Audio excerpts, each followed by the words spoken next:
The first thing I would like to tell you is that you ought to respect yourself.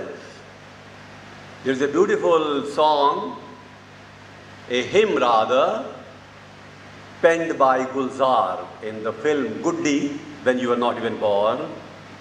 ऐसी शक्ति देना दाता, मन विजय करे, दूसरों की जय से पहले खुद को जय करे. Oh God, give me such power that before I salute others, let me salute myself. This is not arrogance. This is not conceit. This is not self-centeredness. This is being grateful to God for making you a valuable person, a worthwhile person, a useful person, a good human being who deserves respect of people around but also my own. And let me all the time try to develop myself in such a manner that I become worthy of respect, not only of others but of mine too. You should all be accountable to only two people, Khud and Khuda. I should be accountable to myself, I should be liking myself. I should not really think of myself as an inferior being. No remorse, no repentance, and no sadness about my being. And so it's very important that we should think in terms of self-trust, self-confidence. Swami Vivekananda used to say, the old religion said that he was an atheist who did not believe in God. The new religions say that he is an atheist who does not believe in himself or herself. And believing in yourself is believing in God. And that is the first important aspect of a positive personality. The second important aspect of a positive personality is that a positive personality is a complete personality, holistic, total, comprehensive, all-rounded. Life is like a rainbow. It has 7 colors. And a positive personality tries to develop in all the 7 dimensions of life. First is physical. A positive personality tries to be healthy, fit. Bill Gates is so much particular about his fitness. Anil Ambani jogs for 20 miles a day. Kapil Dev plays golf. Dhoni is very particular about his health and gym. All important business, 1 out of 500 people could really overcome that illness. 499 died. And he was entrapped in that miserable malady. I tell you what happened. He became very sad.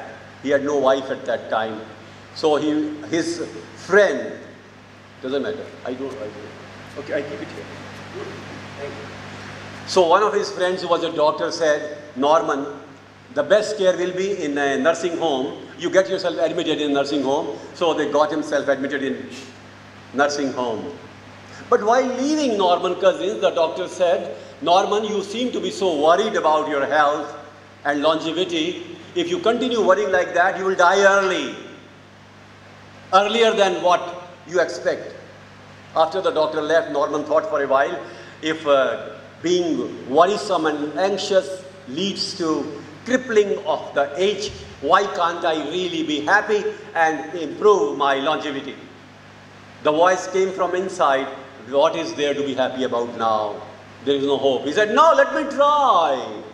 He told the nurse of the nursing home, nurse, I'm going to bolt my room from inside. I shall laugh loudly. Don't think I've become mad or insane. And Norman Cousins laughed loudly, ha ha ha ha ha, like that, with all the pain in the limbs, extremities. He continued to laugh for 15 minutes. Second round, 15 minutes. Last round, 15 minutes. 45 minutes a day.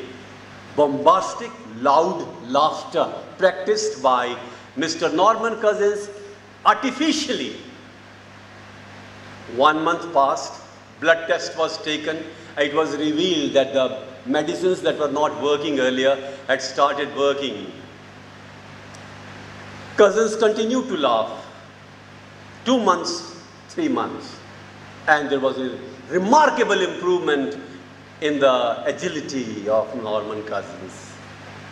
The stiffness of the limbs was now decreasing. Flexibility was increasing. Then the doctors advised him, look, if you have to laugh, laugh at home. Why do you pay money here? Norman went home. Within 8 months, he was fully cured. The disease had gone forever. 80 American universities invited him for a lecture, How I Am Still Alive. One medical university appointed him as professor of psychosomatic illness with the permission of American Medical Association, because Norman Cousins did not have a medical degree, but special permission was given, and Norman Cousins used to write in all the newspapers and magazines and Reader's Digest, and he wrote a book, Anatomy of Illness, a remarkable bestseller. And his basic advice to all of you is, even now, even if you don't have any genuine reasons to laugh, still laugh. Laughter is not only the best medicine, it is the best bliss. Create it. Artificial laughter has the same utility as a natural laughter. This is the value of laughter and remaining happy. Next important point for a positive personality is that a positive personality is a goal-oriented person. He has goals for life, goals for 10 years, she has goals for next 5 years, and next 2 years, and next 1 year, and next 6 months, and next 3 months, and next 1 month, and next 1 week, and today. This goal hierarchy is there. And each action of that person is attuned to the achievement of the goal, maybe at the micro level, which takes her or him to the macro level, the highest stage. This is another important point is that this goal should be suffused with the feeling of positive ambition. You win and society wins. A wonderful B.Tech or engineer who has passed out from here will not only be a very successful and happy person in life, but will be contributing significantly to the development of society. And when you have these goals, remember one thing, always evaluate how much achievement you have really registered and recorded. Once George Bernard Shaw, famous Nobel Prize winner in literature, was asked a question, what's the difference between an ordinary man and a great man? He said, only 15 minutes. 15 minutes, sir? How do you explain this? He said, one who gives to himself 15 minutes a day, thinks about his success, glitches, achievements, accomplishments, feelings, thoughts, goals, and evaluates his performance, becomes a great man. My son was studying in St. Xavier's School in 4th standard. And there is an assembly in St. Xavier's School where children are asked to at least speak out 2 quotations when that child's turn comes. He said, Daddy, Papa, I need 2 quotations today. So I gave him 1 quotation of Albert Einstein and 1 quotation of George Bernard Shaw, and he read out there, came back quite elatedly and said there was a lot of clapping. I said, that's good. But I had made a change. What's the change he had introduced? The original Shaw quotation was, what's the difference between a great man and an ordinary man? Shaw said 15 minutes. One who gives to himself 15 minutes becomes a great man. Every day. He said, I spoke like this. Once George Bernard Shaw was asked a question, if a systematic planned work is done, then everything can be done. He used to have a small list of things to be done during the day, the to-do list for the day. There was a great, great scientist and statesman known as Benjamin Franklin. He wrote the American Constitution. He was America's ambassador to France. He invented the bifocal lens and positive and negative electricity. He was a bookseller to begin with. He used to work in a press, owned the press, started a bookshop. Very fond of books. A gentleman came to buy a book, and Franklin was sitting inside in his office, in his bookshop. He asked the salesman, what's the price of this book? He said, $1. No, I want it to be reduced. Give me some concession. The salesman replied, sir, we don't give any concession. And, but I need concession. Who is the proprietor of this shop? He said, Mr. Franklin. Oh, Mr. Franklin, the famous man. Please call him. He'll definitely give me concession. Franklin was asked to come out. He came out graciously. And the customer asked, sir, what's the price of this book? Franklin said, the salesman must have told you already $1. But sir, I want concession. Tell me, how much should I pay? Franklin said, $1.25. Sir, I'm only asking for concession. You must reduce the price. Franklin said, $1.50. But sir, you're not auctioning the book. There are so many copies of the book lying here, and I'm asking for a discount and you're only increasing the price. Sir, tell me finally, how much should I pay? And it was the fourth time now. And Franklin said, $2. $1 for the book, $1 for my time. Even if you don't buy the book, please pay $1. And the customer said, I'll pay $2, just give me your autograph on the book. Franklin obliged. And Franklin said, if you respect your time, others will respect your time. Napoleon had a secretary who used to come late. Napoleon asked him, Mr. Secretary, you're a very useful person, but why are you late? Sir, my watch is not giving right time. Napoleon said, by tomorrow, Mr. Secretary, either you change your watch or I change my secretary. The watch was changed within a day. Motivation. Abraham Lincoln, who became president of USA, had about a dozen failures in his life. Disappointments, depressions, failure in elections, failure in business, 12 failures, and ultimately became the president. Somebody asked him a question, sir, what has motivated you to become such a great man? He said, I remember my mother was dying. Mother called me, I was very young. Mother called me and said, Abe, that is Abraham Lincoln, A-B-E, that was his pet name. Abe, be something. Be something. And she passed away. These three words, Abe, be something, have haunted me, reverberated all the time, resonant at impact of those words all the time in my mind and thoughts. Whatever I've become today is primarily because of the motivation I've been able to get from my mother. Now, this is an external motivation coming from your family. And you have become something today primarily because of the motivation that you must have received from your parents. But I give you a simple example. There was a friend of mine, very fat. He used to walk very slowly. So I used to tell him, walk fast, my dear friend, otherwise you will continue to be plump. He said, how can I walk fast? Because I'm plump, I'm fat. One day in the morning at 7:30, while I was having an extra class in my Department of Public Administration, the university, and this friend of mine who was living opposite the university came running, jogging, fast, very fast. I said, my God, I've got an impact on him. I was very, very happy, but only for a moment, because I found out he was running because a dog was chasing him. I took my scooter, frightened the dog, asked my friend to ride the pillion, brought him to my office, asked the boys to wait and get a cup of coffee for him from the guest house. And he said, hi, मैं मर गया, hi, मैं मर गया. I said, तुम नहीं मरे.